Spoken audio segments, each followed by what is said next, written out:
And my son, who watched a little bit of it with me before leaving, said, "Stop zooming," and then he left the room.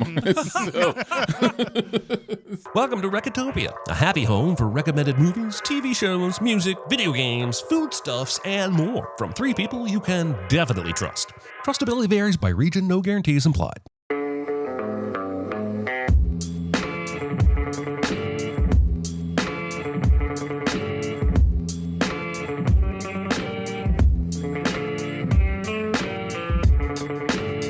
And now, here are your hosts, Chris Atkinson, Jeremy Scott, and Aaron Dicer.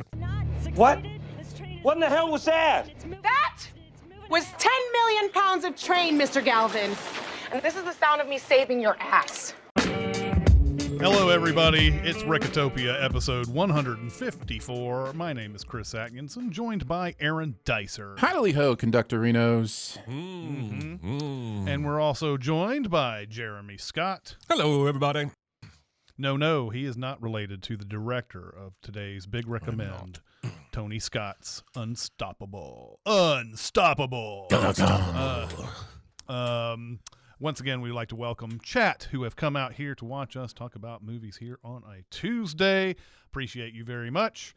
And let's start off with some small recommends.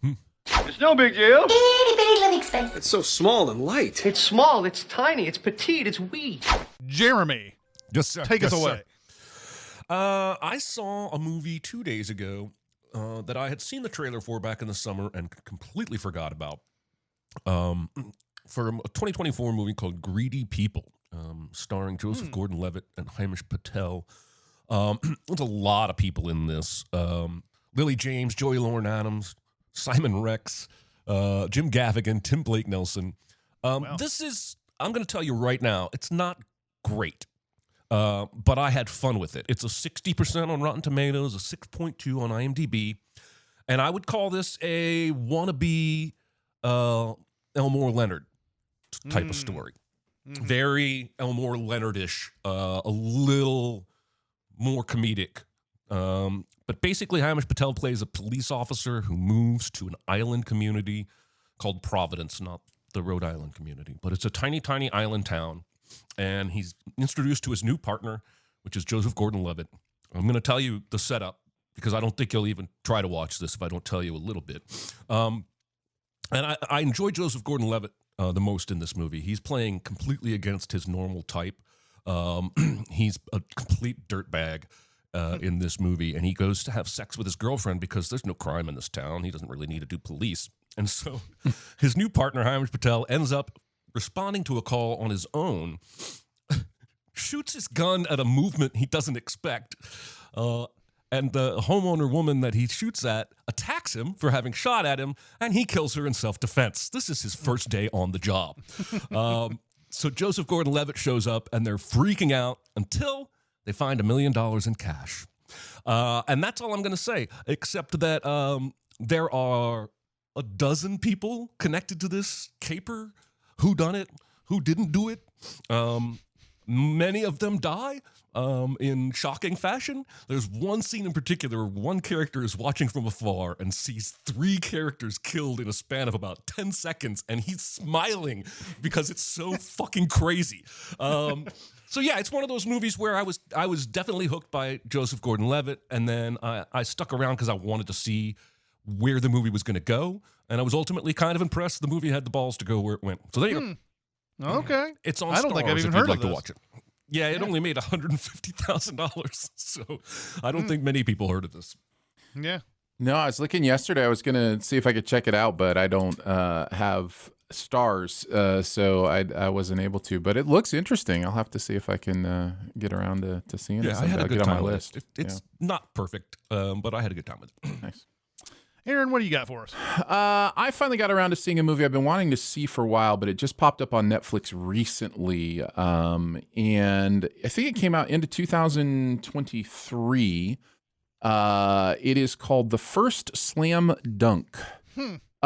This is, first I'll tell you, it has 100% on Rotten Tomatoes, 8.1 on IMDb.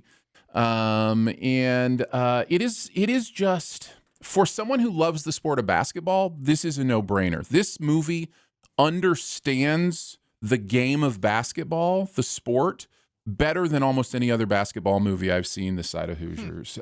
So like it understands how the team works. It understands how the human body looks playing this game at a high level. One of the players, if you're watching the visual element of this podcast, it's the one with the red hair, is so much Dennis Rodman coded, it's ridiculous. Like, you watch him play and you're like, oh, I bet they used reference footage from the way Dennis Rodman plays. And he's kind of like that all-out, dive out of bounds, get the rebounds, not necessarily an offensive threat, kind of guy. What it weaves into The Amazing Basketball are really personal, meaningful, and emotional stories for these players and what they're going through. And the movie has something to say about how sports gives us an opportunity to work out, therapeutically. It's not the first movie to do sports as therapy, but like the things they're going through apply directly to the whether it be leadership or maintaining their cool or whatever that they have to deal with on the court. Plus the game. The whole movie is a game. It's one game, and then we'll cut away from the game for like backstory, different things like that. I really loved it. I loved it. I don't think you have to like basketball to enjoy this movie, but man, if you do like basketball, like this, I think it's kind of next level. So this isn't about the first slam dunk. No, this isn't. This is more like the first for somebody slam dunk or that type of thing. So I haven't done a deep dive on this. I think this is a franchise in Japan. I think Slam Dunk is the franchise, and they just called this one like the first Slam Dunk. Even though these movies were like, I think the franchise started in the 90s, and this one came out in 2023. So it's nowhere near the first of this. But like when I was looking up more about this, I saw a lot of other Slam Dunk movies and TV shows and that kind of stuff. So I need to do a little more research, but I will tell you the plot does not revolve around any kind of first slam dunk. The first ever to do it. Yes.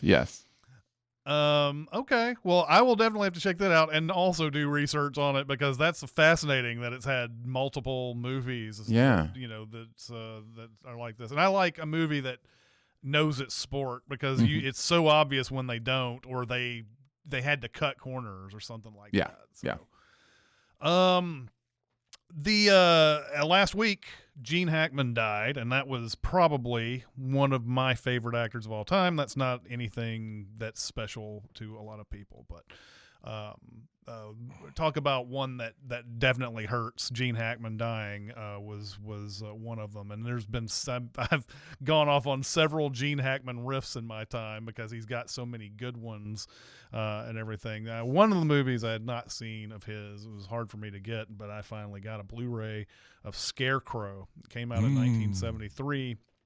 It stars he and Al Pacino as drifters who go on this cross-country thing.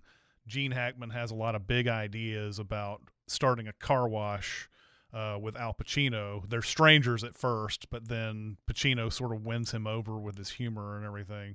But Hackman has this idea, we're going to run a car wash in Pennsylvania. And he said, well, first off, Al Pacino has to go to Detroit, and he has to deliver a present, which you can see in the thumbnail if you are watching this. And got to deliver a present to this kid I've never met and never seen, to my I guess it was a former ex-wife or ex-girlfriend or whatever. So there's this whole big plan to go cross country to do all these different things. And both Hackman and Pacino, they playing characters that they're not very good at anything, really. They're not, Hackman's got a lot of big ideas, and he's definitely the leader of these two people. Pacino is playing a character I don't think I've ever seen him play before. Like, when you look across his entire filmography, he's always the guy who's the one who's in control, right? He's the one who's the boss in almost everything. He is subservient to Hackman the entire time in this, and Hackman takes advantage of that. And so Hackman is also the one who's like meeting girls and bedding down girls and everything. Well, Pacino is just kind of like, I'm just here for the ride and whatever. But they're a very mismatched crew, and it's funny listening. If you've looked at stuff about Hackman and Pacino, they look very fondly at this movie because this is some of their best work. I would have to agree with them on this one. Hackman is a little bit different from what we've seen him in most of his very his very well-known roles. Pacino, for certain, this is right after The Godfather for him. This is for Hackman right after French Connection. It's just it's kind of insane how different they are. I mean, it is early in their career, so it was for back in the day. It was just kind of like, okay, we're doing that acting thing until finally they settled into whatever they went into, whatever they became later. But this movie did not do very well at the box office, but it has, I think, developed sort of a cult following since. And I would highly recommend it if you can find it. Yeah, I wonder why if they both look at it so fondly, and I wonder why it's so hard to find. Just kind of one of those that got disappeared. Be now. Oh, okay. It may not be now. You might be able to find it pretty easily now, but I know that in years past, whenever I would try to find it, I mean, I think you could rent it in certain spots, but I think there were times where it was just not streaming or anything. So right. But yeah, I just got the Blu-ray and watched it. But nice. I think it's just because this is the first time. This is not the first time. This is one of the only times where they were able to kind of play with characters a little bit, and I think they kind of got into personas. They were great personas. This is the reason why we love Pacino and Hackman so much. But they play would weirdly be against type, even though really they didn't have a type back in 1973. But yeah, I think they look back at it like that. This is something we got to play around with this a little bit. So it's fun. Okay, on to our big recommend, which is Unstoppable, and this was Jeremy's pick. So take it away, Jeremy. I'm fine. It's just that you're so big. It's so huge. It's a good rule, but this is bigger than rules. It's bigger on the inside. Is it? I noticed. I'm very proud with this pick because in doing research for this episode, I learned that this is one of Christopher Nolan's favorite movies. And one of Quentin Tarantino's favorite Tarantino movies. Loves this movie. He talks about it all the time. And so, anybody listening that didn't like it, screw you. I got Nolan and Tarantino in my corner. Validation. All right. I've got some sort of allergies going on today. I may need to pause at some point and sneeze or blow my nose. I apologize. But here we go. Unstoppable, inspired by a Soul Asylum song. We open with Hollywood's most dubious phrase, inspired by true events, followed by some glorious signature Tony Scott footage of a train yard. We then cut to shirtless, sleeping Chris Pine in Scranton, Pennsylvania, a city inspired by a real city. We see Pine watch his kid get sent off to school by his presumable ex, then arrives at the train yard and asks around for Frank Barnes, who will be his partner today, and it's Denzel. He introduces himself as Will Coulson, and it's clear the older workers don't really like the younger ones, and that's inspired by reality. We then get our inciting incident as Ethan Suplee and TJ Miller fuck around and find out that you should always tie the air brakes between cars and that people are slower than trains. For added drama, there's a train full of school kids on a field trip on hand today as well. Frank tells Will his only real rule is to do the job right, and if you don't know how to do something, ask. Like Frank is some kind of saint himself. Will annoys Frank immediately by taking a personal phone call before they set off. The call reveals to us, the viewer, that Will has some sort of court hearing that has been bumped up to today. And Frank then, shortly thereafter, makes a personal phone call of his own. We then meet Connie, who is Rosario Dawson, and is the local yard boss. The dimwits, that's Ethan Suplee and TJ Miller. I will heretofore refer to them as the dimwits. The dimwits inform her of their mistake. The first thing they need to fix is getting the school kids' train out of harm's way, so they instruct it to pull into a siding. Connie also calls Ned, a perpetually late employee she knows will be close to another mainline switch that he can throw to divert the runaway train into a siding. We get a little more character development in a brief scene with Frank and Will, where we learn Frank is divorced and his two daughters work at Hooters. That actually, I found, is true. That's one of the few things the movie didn't embellish. The real guy's daughters worked at Hooters. A federal safety inspector, inspired by Leonardo's cousin from The Departed, it's the same actor, shows up to give a presentation to the kids and quickly becomes a valuable source of information for the day's events. Ned reaches and flips the switch, but the dimwits chasing the train show up instead of the train.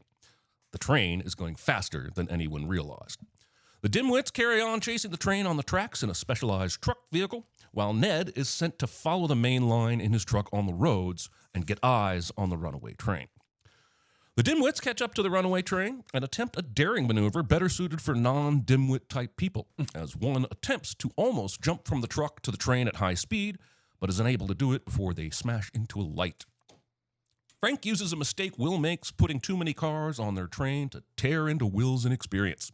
He's interrupted, though, with a call about the runaway train that is now headed right for them, and they are instructed to pull the train into the next siding.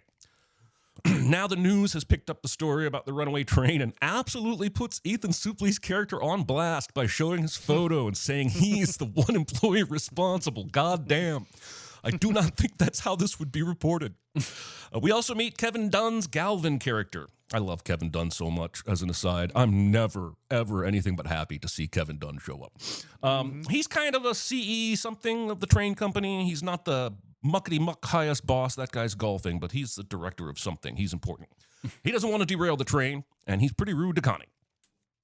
After a vehicle accident at a crossing, the runaway train plows through an empty horse trailer, demonstrating its raw speed and power. Will and Frank then argue about whether or not their train can fit into the siding, with Will threatening to pull the brake before Frank takes control and speeds up to pass the siding and instead head towards what's called a rip track. In my mind, rip track, siding, for my purposes, same thing. But in the real world, I think they're different things. After a board meeting, the Muckety Mucks decide to go with a Cirque du Soleil maneuver to drop a dangling engineer from a helicopter. At the same time, another engineer will take an engine out in front of the runaway and try and slow it down just by being in front of it and braking. As you might expect, everything goes horribly wrong, and the engineer in the train dies, and the Cirque du Soleil maneuver guy is maimed. It turns out that the engineer was somebody Frank knew, and it's one of the guys that gave Will a rough time in the very beginning when he first arrived at work this morning. Frank then calls his daughters and tells them he loves them, which spooks them and Will. Frank and Will's train gets into the rip track, but the runaway, which is called 777, hits some of the end cars, which Will had accidentally added onto their regular load. The runaway train is not slowed even one bit from the impact. Frank watches as the train passes and notices its rear coupling was open. So he proposes unhooking their cars and chasing the runaway in reverse, coupling it and stopping it with its own momentum. The company plans to derail the train, but Frank insists that will not work. When Connie calls to confirm Frank's suspicions that they're going to derail the train, Galvin is on the line in a group call. Galvin tries to lay down the law and tell Frank to stop his pursuit of 777 or he will fire him. But Frank's got the upper hand here because he's already been given his termination notice.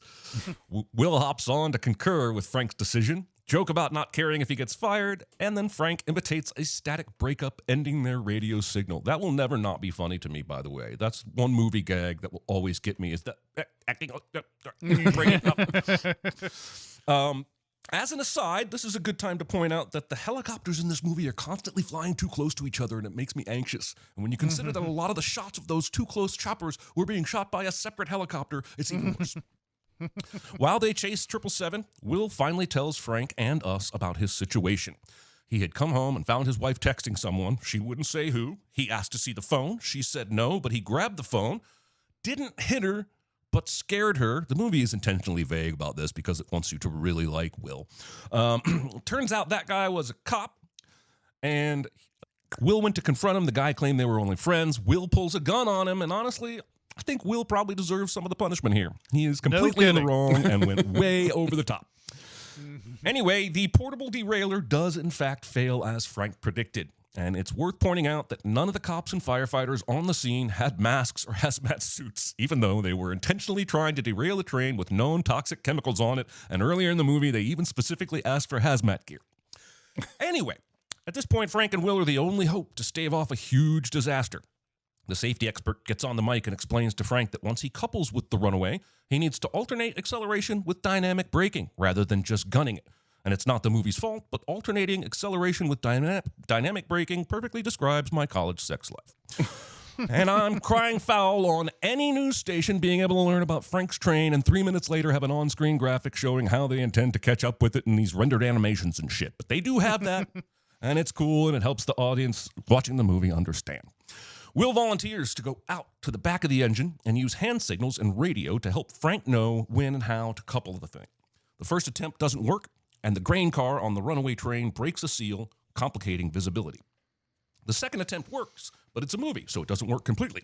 It works like 70% of the way, but the pin doesn't fall, they say. So Will has to climb out there and try and use his body to force the pin to fall. Thankfully for his marriage, his estranged wife is now watching all this happen on live television and will forget all about the scary, violent shit he did, like threatening a cop with a gun because he thought she was maybe cheating. But yay, love. Will manages his foot in the process. He dangles precariously between the engine and the tail car of 777, but manages to pull himself back up to the platform where Frank can see him and see he's been injured. Will hobbles back to the engine's cabin. For some reason, a ton of authorities are hanging around on rooftops with binoculars right beside the Stanton curve, which seems unwise, but I am not one of the authorities. Will thinks of a super secret braking maneuver they could try, so Frank goes outside the train to go apply the brakes on the cars of the runaway train. Handbrakes, I'm not entirely sure. It seems like each car has its own manual braking thing, and he's trying to go to each one of them. It's a lot of stuff happening because we need a shot of someone running on top of a train in this movie, and Tom Cruise wasn't available. Frank's daughters are now watching live news at Hooters and of their dad's daring rescue while all their tables get some of the worst service of their entire lives. They won't get fired once the boss finds out why they ignored their tables for 20 minutes, but their tips are going to be shit. As Frank runs along the trains, applying manual brakes one at a time to each car, the main engine's brakes give out, and the train starts accelerating again. Turns out, trains have tons of different braking systems, because even though they lost their brakes, there is still an independent brake. So Frank tells Will to hold on to it until he says go. We've had air brakes, manual brakes, so independent brakes are nothing for us to absorb now as an audience, because we're already conditioned to expect the train to have more brakes than we ever thought possible. In a show of love, Will's estranged wife brings her child to the Stanton curve so they can either witness Will's triumph together or die of toxic gas fumes together 3 minutes after his failure. After getting through the curve, the train going up on only one set of wheels for several cars, which seems physically questionable as the train is still speeding up at that point, Frank then runs car to car, trying to get to the engine to manually stop the runaway. Ned and his giant red truck, as well as a bunch of cops, are hot on the train's trail because they are trying to rescue Will. Will is able to jump from the engine into the truck bed and miraculously makes it and survives, and I personally find it hard to believe IMDb's claim that Chris Pine did 100% of his own stunts after seeing that jump, but apparently he did. The truck races ahead to the engine, where Will intends to, yes, do what the dimwits at the start of the movie couldn't do, which is jump from a moving truck onto the runaway train engine. He jumps! And if you thought he wouldn't make it, you have not realized what kind of movie you are watching. Frank, from a few cars back, raises his arms in victory. The control room erupts, and Will slows the runaway train. The dimwits celebrate as though they have already forgotten the dead engineer and maimed Marine from that first insane rescue Galvin cooked up. Whatever, they're both still getting fired. Will's kid and wife are there to greet him almost immediately because there was apparently no traffic between the Stanton curve and this place several miles further down the track. And we are led to believe they will reconcile. Hooray for alpha males that falsely accuse their wives of adultery but end up saving small Pennsylvania towns from acid baths. It's implied the company gives Frank his job back, as well as giving both men generous compensation for their rescue. Connie arrives and introduces herself to Frank and Will, and they celebrate their victory. And we fade out with Chopper 23 over and out. And yes, it did feel like there were 23 choppers involved in this train chase. And that is unstoppable. I've got some other notes I want to make, but I'll let you guys give your 2 cents first. Yeah, this movie is really good. I hadn't seen it since it was in theaters, but I really enjoyed it then, and I think I in general enjoy Tony Scott movies. He was always very reliable action director, and you know there were times where he really misfired, but for the most part, he keeps the pacing on this very. I mean, it's it's very good. The pacing on this movie. It's only an hour and a half. And, we don't bog it down in a whole bunch of nonsense all the way through. So I've always enjoyed Tony Scott. And, the thing about Tarantino loving this movie, I think he just likes Tony Scott. He has always been talking about Tony Scott for long. I mean, he's got that Top Gun thing that he says in that movie, Sleep With Me. He had that whole dialogue about Top Gun. Yeah. And of course, True Romance was directed by Tony Scott. That was Quentin Tarantino's script. And then Tarantino would go on to do Crimson Tide script rewrites and stuff like that. So yeah, there's a long relationship between them. Is there ever any doubt when you see Denzel Washington in a movie that he's going to be the authority figure in the movie? Like anytime, you believe totally that he has been working in a train yard since 1981. Yeah. And it's just because of his confidence every time he speaks. And you always know that you're in good hands with him. In fact, one of the flaws of this movie is that he makes the Kevin Corrigan character completely worthless. You thought that maybe he would contribute. He was like, oh, this guy's smarter than we think he is. He's not just some desk jockey guy or whatever. But then when he gives his advice and everything, Washington's the guy who's like, all right, yeah, well, I'm not really going to follow that. And, it's sort of, goes away. So, I kind of hate that for Corrigan's character, but, when you got Washington, what are you going to do? Another thing that I love about this movie. Now, I wish I could double feature this with a real life incident, like Real Life Company or something like that. I wish I could double feature this with Boeing, or double feature this with, the circumstances around the Challenger disaster, because a lot of times, you have people who are cutting corners. They're saving money to make money. And guess what happens when you save money to make money? You end up causing an issue where you might end up having to pay way more money down the line for not fixing that issue in the first place. And we see this from the very beginning. This is a very plot-driven movie where we see, yes, the dimwits at the beginning. Ethan Suplee and T.J. Miller couldn't be more perfectly casted, by the way. These are guys who were, I would imagine, replaced. This is part of the movie's theme. Replaced people who were really good at that job. Yeah. And now they've got these younger people in, and all they have to do is move trains every once in a while, but they're sitting in there in the car probably getting high on and just listening to the radio and crap when they're supposed to be doing their jobs. And and then you get these guys, even in less dangerous, you see these characters in even stuff like a movie theater that I work, we worked in movie theaters. You see these guys who are like, oh, it'll be all right. Don't worry. I'll do this and that. And, it'll be totally fine. That's not the point that it'll be fine. The point is there is a chance of something really bad happening if you don't do the thing that you're, and in this case, lives are actually in danger because Ethan Suplee decides, I'm going to drive this train without air brakes, this huge train with tremendous momentum if it gets away from me. We don't need the air brakes. Don't worry about this. I can just get out of the train and make the track switch and then get back on the train. Don't worry about that. And we get this theme all the way through it where you see that this company is just cutting and getting younger in and no experience. The very first time we see Chris Pine's character, we are told the truth there. That's not some underdog thing where his name is the reason why he is even in this position in the first place. He got a union job without even really doing much of the work. He trained, sure, but he doesn't have any experience whatsoever, and he's taking the place of people who do. And when you're looking down at profit margins and stuff like that, and it just feels like any rando can do this job because you're just sitting in an office, or in this case, the big ones are playing golf, that's not an accident that they show them playing golf when they get the call. That, they're not really doing any work at all. They don't even probably know anything about the industry that they're they're ahead of. They know enough to where they make the money, but that's it. But yeah, that's the thing. Like, I don't know if you ever saw that documentary on Boeing where they used to be the gold standard for any kind of, for any kind of business.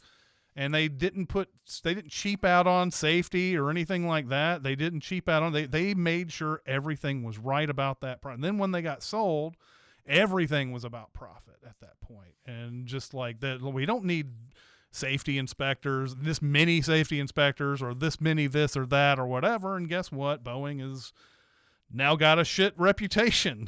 Like, it's that's what happens with that type of now stuff. We're operating a whole country under this kind of ideology. Yes, we are, Jeremy. Yes, we are. But also, I wanted to point out before you change topics that you and I watched this kind of thing happen when we went to Regal in '99 because Hollywood 27 mostly employed union projectionists at that time. And Chris and I were among the first manager operators that they started rolling into the booth. This was all because Regal wanted to stop paying rising union wages and stop bargaining with them. And managers are salaried employees that you just give raises whenever you feel like it. They don't have a union. And little by little, Regal and probably the other chains drove union projectionists almost completely out of the business. Yeah. And this was a horrible situation to be put in when you need a job too. So like, now you have to compete with the fact that, it's probably better to have union projectionists running your projectors, but at the same time, I want a job too. And this is a conflict that I didn't want to have, guys. I was immediately going, and then in New York, I had the same issue because they were putting in digital projectors and all that. And there was a worry with the company that there might be a situation where the union projectionist would be gone, but there would still be they needed to run some 35 millimeter until digital got in. So there was like this chaos of like having to train all these people who've never worked on this stuff. And definitely the quality is going to go down. Yep. Sorry, all these union projectionists, that's what they trained on, and they like know the ins and outs of it, man. They're like technicians on these things. We were like people like me. I was good at running the movies and making sure they were good, but I couldn't open up a projector and do all this stuff if it needed to be fixed. So the thing I was going to say here is that Tony Scott does annoy me in a few instances in this movie. There's some moments where he just can't stop the camera from moving.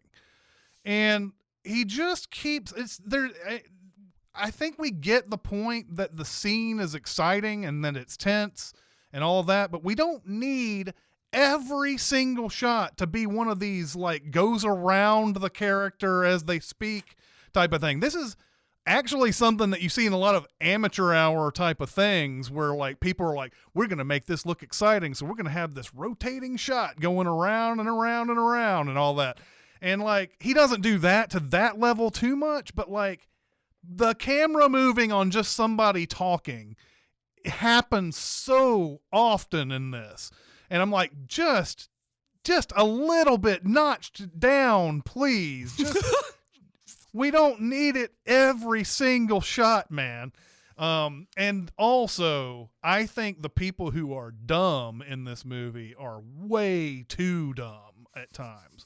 The cops who shoot at the train trying to get the brakes, like they're trying to hit this tiny little button. And of course the news story is like, this is how dumb this is. They're trying to shoot this little button that's right next to something that could explode. And you're just like, yeah, I imagine this probably does happen. Whatever. There's probably like dumb decisions being made, but man, the way these people talk and everything, it's like, it feels like an alternate reality, even though yes, people are this dumb and blah, blah, blah. But my God, man, it felt like like, are we really on this thing where there's only 3 smart people in the movie and like everybody else is dumb? That's where I was like, come on, man, let's tone some of that down. In the end, doesn't ruin it for me, but like, I love the movie, and that's something that I wish he could have just toned down a little bit. Sure. It's like I've come so far around on Babylon that I truly think I love it now, except for the overuse of the whip pans. Like what he did once in La La Land, he does 52 times in Babylon. Yeah, he likes just it too much. Right. Well, Chris, you just basically went down my list of notes, so I'm going to rehash. I'm going to rehash a couple things here. Number one, this movie is so fun to watch. It is a blast to watch. But I guess I'll start where you finished, just because it's fresh. It very much feels Michael Bay adjacent, the way Tony Scott, shoots this movie with all the movement. And my son, who watched a little bit of it with me before leaving, said, "Stop zooming," and then he left the room. So it's like, yeah, there's a lot of those quick zooms in and out of like normal stuff that's just happening. And again, I get it, totally get that we're this is a tension kind of thing, but it does stand out. If it's one of those things that if you notice it, you can't unnotice it. Like the camera's just always doing that stuff. I think it is. I was trying to think what the second. What was the very last point you made? People were stupid. Oh yeah. The defense of the stupid decisions that people are making. The movie is so concerned about making us think highly of its primary characters that it just makes everybody else seem stupid. And honestly, like in the real situation, they made decisions to do things, that didn't work, but they probably did them with a little more thought than just lining up 10 police officers with shotguns to try to hit a moving. I feel like. It happened, but did it happen that way? Exactly. Really? No. And I'm even watching it going, you know what? Putting another train in front of it and then slowing it down and having somebody try to board from the air, that's not a terrible idea, but the movie wants it to feel like the stupidest idea ever. And so, it paints it in a certain way. So yeah, there are those things. It's also news position the movie. I mean, it is all the information, and it makes sense because clearly something like this would be on the news. But all the information we get is from. And Jeremy, you mentioned it as well. But it's interesting on that note, though. IMDb says he went out of his way to use real news people from Ohio and Pennsylvania to do all the news deliveries because he knew there was so much of it in the movie. He wanted it to feel as authentic as possible. So, a couple smaller notes. It is sad to me as an old man to watch a movie like this and see camcorders and realize how outdated that looks for somebody to be shooting something with a camcorder. Like everybody holds phones now, but like there are these shots in the movies, everybody's got like their camcorder. I'm like, oh my goodness, that's ancient history now. Like that is ancient history to actually carry around like a dedicated video camera. Like 15 years ago. Yeah, it's crazy. It's crazy how fast that changes. But yeah, it's so dated now. But I think this movie succeeds primarily on the chemistry between Denzel and Chris Pine. I think that in the clever writing, there's so many fun moments from beginning to end between them.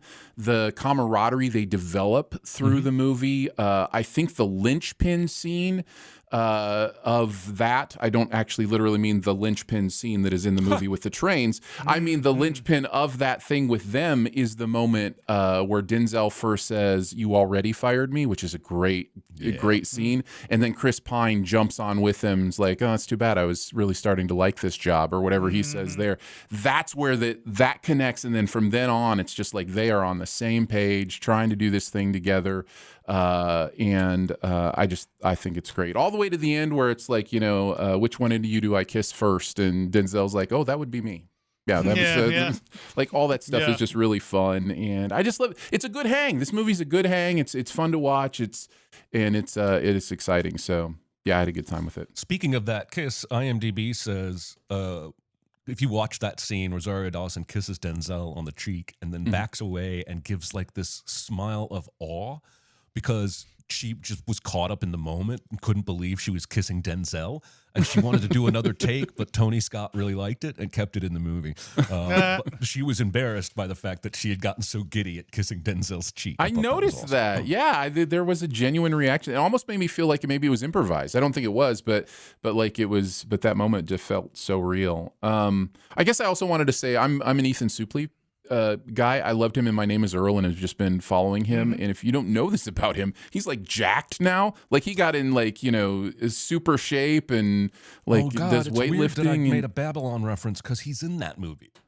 Is he? Isn't he the jacked bodyguard of Tobey Maguire? Maybe go underground to see the guy could that be. eats rats? I would have to look. I don't remember him being that. But but anyways, yeah, it was kind of fun a few years back to see him just kind of make the decision just to go after his health in that way, and I always find those things kind of fun. So, yeah, he's in Babylon. He's the jacked bodyguard of Tobey Maguire. Yeah, there you go.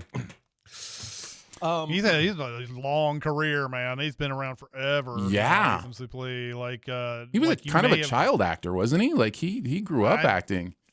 Don't remember if he did child acting, but I think the first time I can actually remember seeing him was in Mallrats because he was the guy trying to do the magic eye thing, and he couldn't do the magic eye.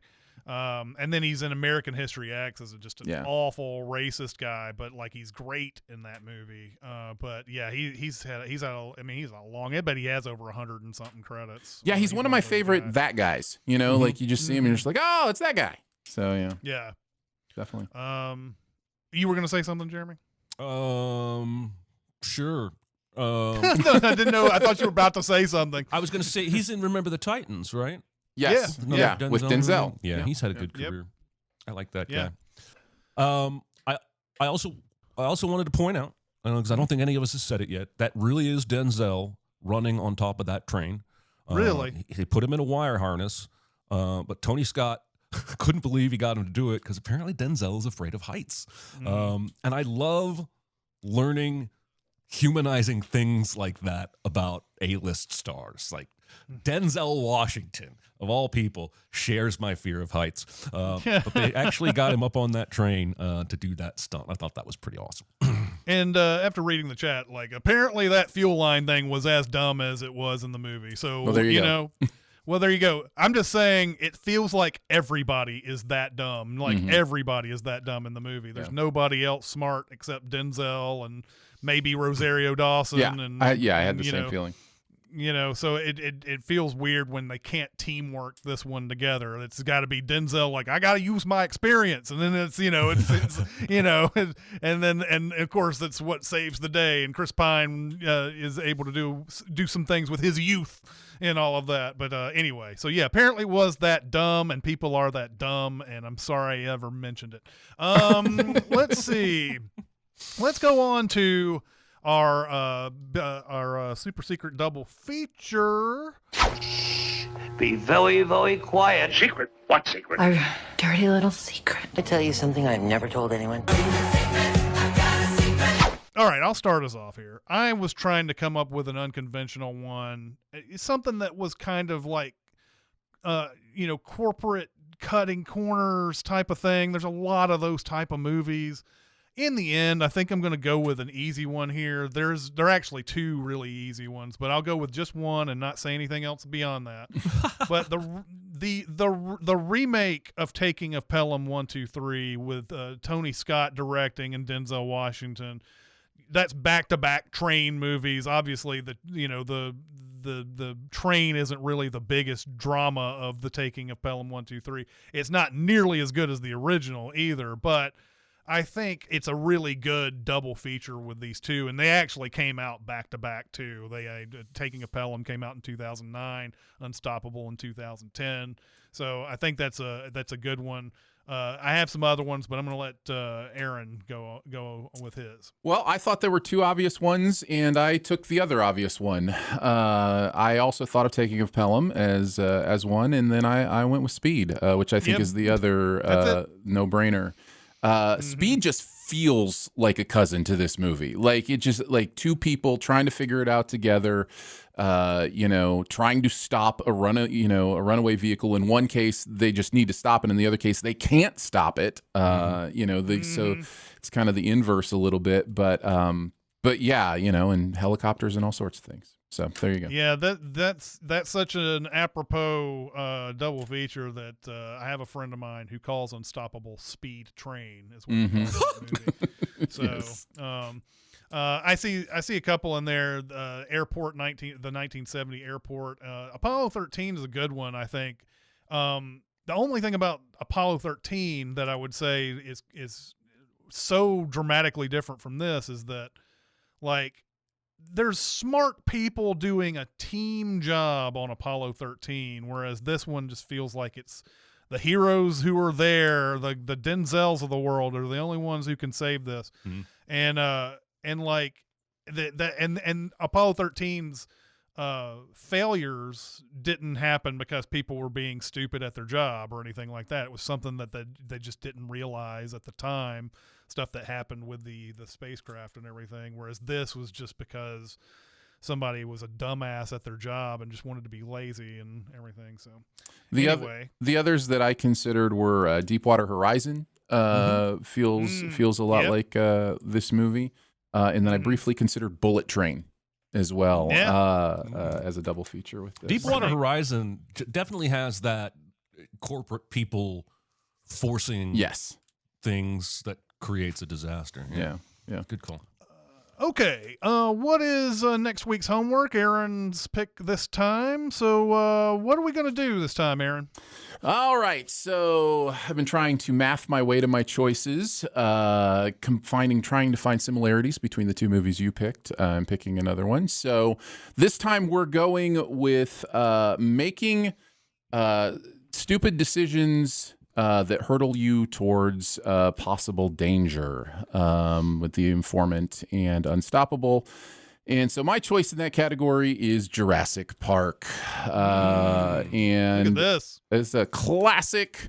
This is one of the greatest movies ever made, and it's I'm excited to get into the details. And yet, it's movies like this that point out the flaws in Rotten Tomatoes, because this is a 91 on Rotten Tomatoes because of the way they go back on old movies before Rotten Tomatoes existed. And I don't know exactly how they calculate those, but if Jurassic Park came out today, it would be a 99 or 100. Like, it's one of the greatest movies ever made. I saw the 91 when I pulled it up, and I was like, what the hell?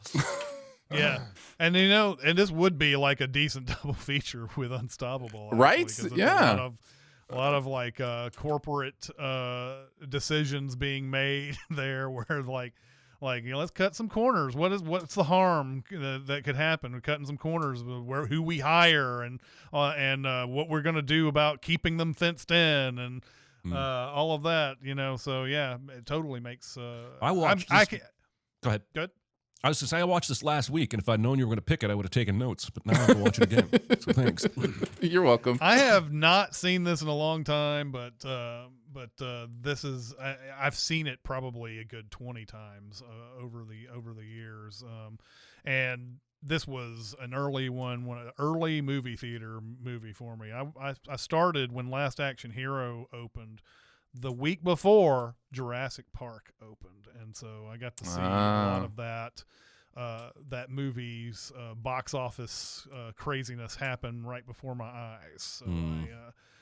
So it's a sentimental one for me as well. So can't wait to look back at Jurassic Park. All right, looks like we have some time for some questions. Question. I got something to say. I want the truth. I am listening.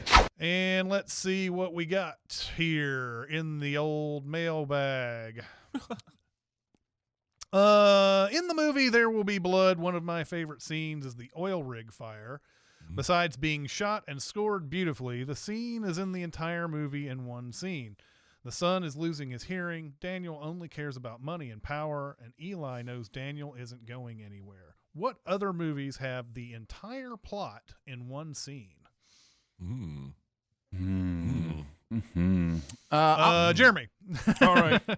Well, my notes, I replied to this. I answered these questions after you guys. So I said, you guys took the best answers, damn it. But I'll go with, I think Spider-Man Homecoming, after he has the fight with Vulture in that warehouse and is under that pile of rubble and has to basically decide if he's going to continue trying to be a hero, and he has to will himself out of that pile of rubble.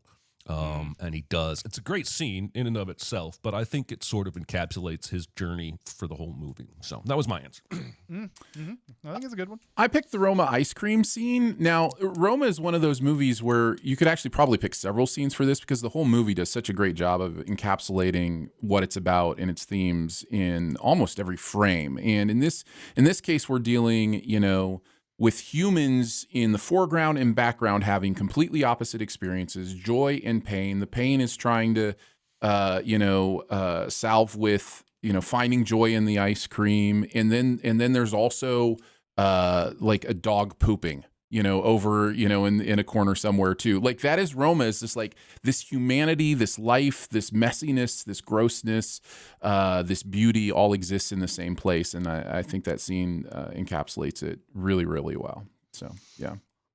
That's another one I need to take a look at again at some point, because that is a good scene. I remember being kind of underwhelmed with Roma. I know that you guys had it as your top movie of that year. But I need to watch it again. Spielberg screwed it. I don't know if this is a stretch or not, when looking at the way this question is worded, but in Jackie Brown, Robert Forster, looking at the full plan taking place in front of him during the trial run, he's skeptical that the plan will work until he sees it play out before his eyes, and we see a concerned look turn into a half smile by the end. Is something that I love that Tarantino does here, because we're following his eyes for the most part during that entire scene. And when the camera pulls back, we see that he's gone from concern to kind of like, whoa, Jackie has planned this out really well. But of course, the whole reason why he even entertains the idea in the first place is because he's in love with Jackie, which is another fun thing about that scene. So I do think that a lot of the movie is told during that trial run, because we learn how the plan works. We learn what Jackie's doing. We know that Robert Forster's in love with her and everything. So that's what I picked on. You brought us back to Elmore Leonard. Yeah, exactly. All right. Looks like we have time for at least one more here. Let's see. What's the best song in a musical sung by an actor in the scene with a song made for the story, not just some pop song snuck in? I am a sucker for Moulin Rouge, especially a sucker for Come What May, especially when they sing it at the end of the movie. There, a lot of like real nitpickers out there didn't like how Ewan McGregor and Nicole Kidman sang in Moulin Rouge, but I really enjoy how they sing in that movie, and I'm glad that it's not super professional. I'm glad that and it's still good. It's not like, it's not bad. I don't think it's bad anyway. No. I love Come What May and Moulin Rouge. I'm glad you said that, because that movie, I love that song from that. Like I would play that song every day after seeing that movie for the first time. I think it's phenomenal. The first half of Moulin Rouge is one of my favorite movies. It's just my way of saying the second half. You didn't like the second half. Kills my enjoyment. Yeah. Yeah. Go ahead. I will. I'm gonna go with Emma Stone singing "Audition," "Fools Who Dream" in La La Land. I think it's not just the performance, which I think is great. And again, there's some similar thing in La La Land with people being like, Ryan and Emma weren't, perfect singers or dancers. And it's like, yeah, but they are perfect actors, and that helps a lot. But Emma is so good in that scene, and it means so much to the story and so much to the movie, what's going on there about her understanding where her priorities are, what her dreams are, what it means, to her to pursue that. So yeah, that's probably my favorite. Wow.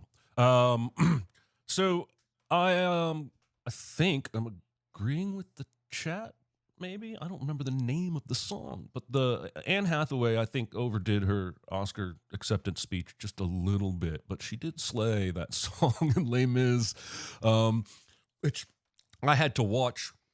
We sent Les Mis early. I watched that movie a long time six ago. damn times when we were making the script for that, and I don't like that movie, but she's outstanding in that scene, and I think deserving of the Oscar. So that was my answer. Going over to the chat on the last two questions, going back to the first question about what scene basically tells the whole movie. Castro says the opening, closing scenes of Memento, that's really good. Nolan says, in My Neighbor Totoro, the screen with the umbrella and raindrops, yes. Castro says also Cobb letting go of his wife's memory in Inception. Nolan says also the climax of Parasite, the birthday party is just so beautifully layered like that cake. And going into the song portion, actually there was another one on the scene thing. The presentation scene in Jurassic Park where they get lap bars in the movie theater, but then they just break out of them. That's also a thing that they do. A great call. It's a great one. It's also the thing that a lot of people pointed out about the helicopter scene where Sam Neill takes two female ends of his seatbelt to tie the belt together. To find a way. So yeah, it's some pretty clever crap going on in Jurassic Park, which we will do next week. The songs.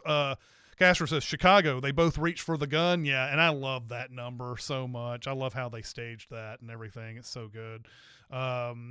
James says, not a musical, but Charlie Chaplin's gibberish song in modern times is a fun one. And I don't think it has to be a musical. I think the song, the question just says, just pick a song that they sing in the movie. Nolan says, You're Such a Loser, Dad, sung by Billy Bean's daughter and Moneyball. It's a great choice. That's a really good one. Love that. Yes. Flyboy says On My Own from Les Mis. And then I think Nolan says The Show is the name of the song actually in the the Billy Bean thing, I think it's called The Show is what I'm saying. And then let's see, Rick Moranis singing Feed Me, Get It in Little Shop of Horrors. So yeah, some good ones there from chat. Yeah, I'm glad we could get back to questions. It's been a while. Nobody wanted to bring up Blame Canada or anything from Blame Canada. That's a good one. It's an appropriate song for conversations going on. 26 years to see it play out in real life. That's right.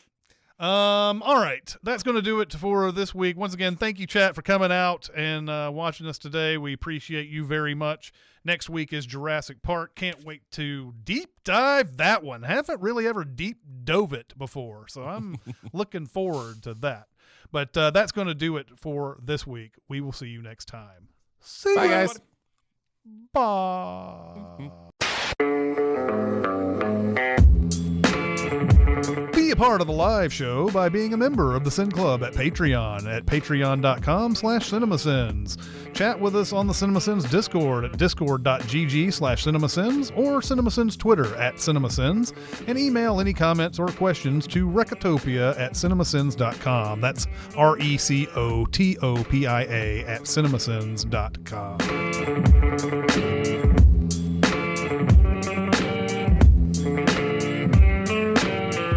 I didn't have a meet cute today. I had a meet angry today. Meet angry. Yeah. Is that like driving angry? It was the closest situation I've ever had to somebody experiencing road rage with me. But it was drive-through rage.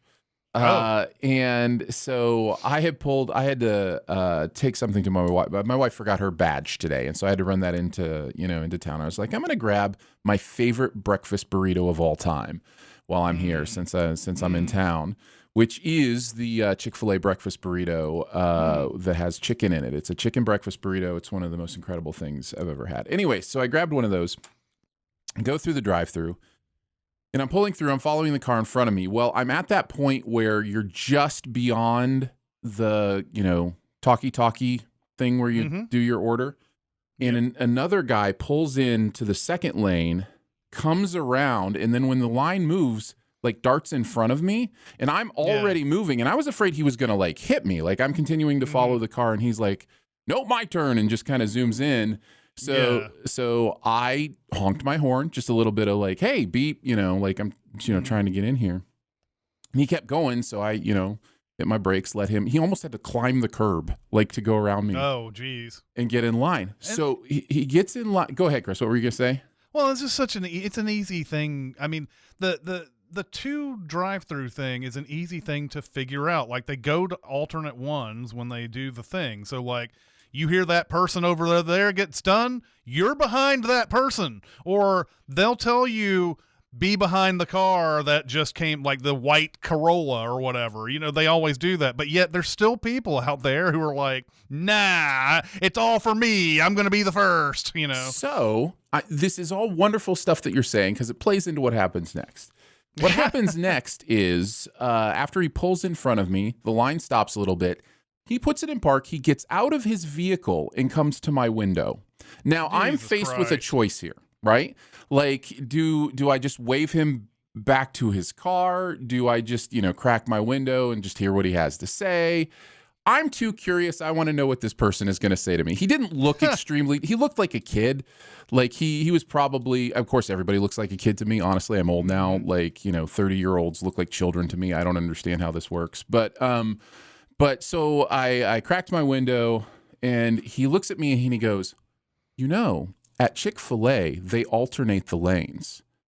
And I'm going, and I think I said, well, they told me to follow, this is what you said, they told me to follow the car ahead of me because you weren't here yet when I got through. Like, you came in after me, so I was already following this car, and then he just, like, slammed his, foot against the ground and turned around. Wrong. Yeah, and he was like, it'll be effing over in a second anyway. Like, he's all upset. And I was he realizes he's wrong now, but now it's something else that he's going to say is the problem, So I was glad he went back to his vehicle and we all got our food, but it was funny because we got up to the window and I saw the person try to give him my food.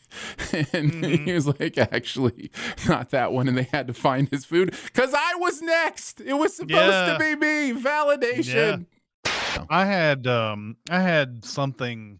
It was a different kind of drive-through incident. I was at a Taco Bell, was late at night, and the car in front of me was sitting there at the thing. Now, I don't honk my horn. I know that there's a lot of times where the people inside are not getting to the person yet, and I haven't heard anybody talking or anything like that. Right. So I'm assuming there's a hold up or whatever. So I'm just sitting back, just being patient and everything. And then like somewhere in the distance, I hear a car horn. It was like in the parking lot. It was way away from us in the drive-through or whatever. And the guy in the car in front of me thought I honked at him. Oh no. And he got out of his car much like this, like you were talking about. Yeah. And he was like, "Did you just honk at me?" And I was like, "No, it was a honk that was over in the parking lot."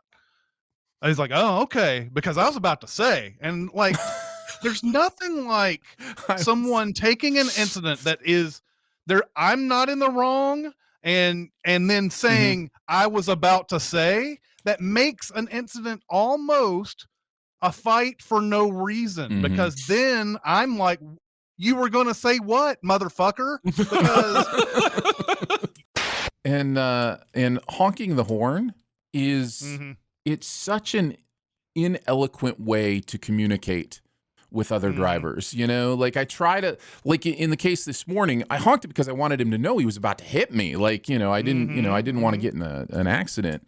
And that's generally how I try to use it. I don't usually try to use it to communicate because all it communicates is whatever the other person interprets, which is, usually a middle finger. That's what most people think a horn means. I mean, unless you're in New York City, downtown Chicago, when every car honks at every other car. Well, that's true. Yeah, they're pretty meaningless. I remember when I moved to New York, I was like, man, people honk their horns about everything here. It's like, they're just kind of letting you know that they're there.